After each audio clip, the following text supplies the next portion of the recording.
एक बार की बात है, एक गांव में एक बूढ़ा आदमी रहता था। वो बूढ़ा आदमी अपने बेटे से बहुत परेशान था क्योंकि उसका बेटा बहुत ही नालायक था, कामचोर था। वो कोई काम नहीं करता था और बस गांव में इधर से उधर घूमा करता था। तो एक दिन उस बूढ़े आदमी ने अपने बेटे को सबक सिखाने का सोचा।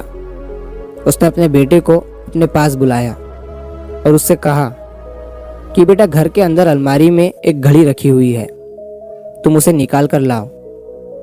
लड़का घर के अंदर गया और उस घड़ी को बाहर निकाल कर लाया। फिर उसके पिता ने उससे कहा कि अब तुम एक काम करो, इस घड़ी को अपने साथ बाजार में लेकर जाओ और जितने लोग भी तुम्हें मिलेंगे सबसे तुम इस घड़ी की कीमत पूछ कर आना। अब वो लड़का उस घड़ी को लेकर बाजार में चला गया। उसने बाजार में सभी लोगों से उस घड़ी की कीमत पूछी। किसी ने उस घड़ी की कीमत 500 बताई, किसी ने 1000, तो किसी ने 800। सभी लोगों ने उस लड़के को उस घड़ी की कीमत अलग अलग बताई और कई लोगों ने एक जैसी।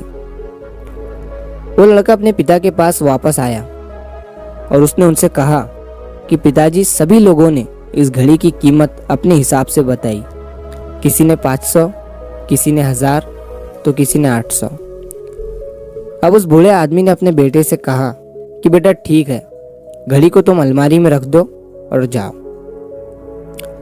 अब अगले दिन फिर से उस बूढ़े आदमी ने अपने बेटे को अपने पास बुलाया और उसे फिर से अलमारी से घड़ी लाने को कहा। लड़का फिर जाता है और अलमारी से घड़ी निकाल कर लाता है।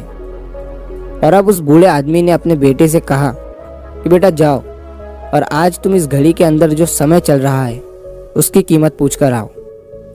लड़के को समझ नहीं आ रहा था कि उसके पिताजी उससे क्या करवाना चाह रहे हैं। वो दुखी मन से फिर से घड़ी को लेकर बाजार में चला जाता है और सभी लोगों से उस घड़ी के अंदर जो समय चल रहा था उसकी कीमत पूछता है। लोगों को लगता है कि इस लड़के की मानसिक स्थिति ठीक नहीं है। कल ये घड़ी की कीमत पूछने आया था और आज समय की। बहुत से लोगों ने उसे भगा दिया और कुछ लोग उस पर हंसने लगे। अब लड़का परेशान हो जाता है और सोचता है कि ये मेरे साथ क्या हो रहा है। तभी वो आखिरी बार एक बूढ़े आदमी की दुकान पर जाता है। वो बूढ़ा आदमी बहुत व्यस्त था। वो लड़के का सवाल सुनते ही समझ गया कि लड़का उससे क्या पूछना चाह रहा है। उस बूढ़े आदमी ने अपना कुछ समय निकालकर लड़के से कहा, बेटा, ये जो समय है ना, जिसकी तुम कीमत पूछ रहे हो, इसकी कोई कीमत नहीं लगा सकता है। तुम करोड़ों रुपए देकर भी अपनी जिंदगी का एक सेकंड वापस नहीं ला सकते हो। इसीलिए इस टाइम का सही उपयोग करो। टाइम की एक अच्छी बात है और एक बुरी बात है। बुरी बात यह है कि टाइम गुजर जाता है और अच्छी बात यह है कि तुम उसे किन चीज़ों में गुजारते हो ये तुम्हारे हाथ में होता है। सभी के पास दिन में 24 घंटे होते हैं, अमीर के पास भी और गरीब के पास भी। बस ये तुम्हारे हाथ में है कि तुम उस टाइम से क्या नया कर सकते हो। तो अपने एक एक पल का हिसाब रखो कि तुम उन्हें किन चीज़ों में उड़ा रहे हो।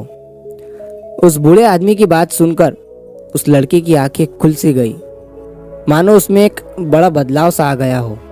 और फिर वो अपने पिताजी के पास उस घड़ी को लेकर गया और उन्हें सारी बात बताई। और उस दिन के बाद से उस लड़के की जिंदगी बदल गई।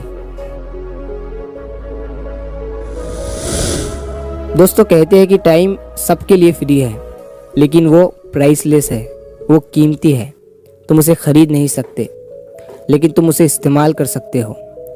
तुम उसे रख नहीं सकते हो, लेकिन तुम उसे स्पेंड कर सकते हो। और अगर एक बार तुम इसे गवा देते हो तो तुम इसे कभी भी वापस नहीं पा सकते हो। तो अपने टाइम का सही उपयोग करो। तो अगर आप इस कहानी को और भी लोगों तक पहुंचाना चाहते हो तो इस वीडियो को लाइक करें ताकि YouTube इस वीडियो को और भी लोगों तक पहुंचाए। और अगर कहानी अच्छी लगी हो तो हमारे चैनल को सब्सक्राइब ज़रूर करिए। मिलता हूँ मैं अगली बार इसी तरह की कहानी के साथ। तो सब्र करो, शुक्र करो और ज़िंदगी में आगे बढ़ो।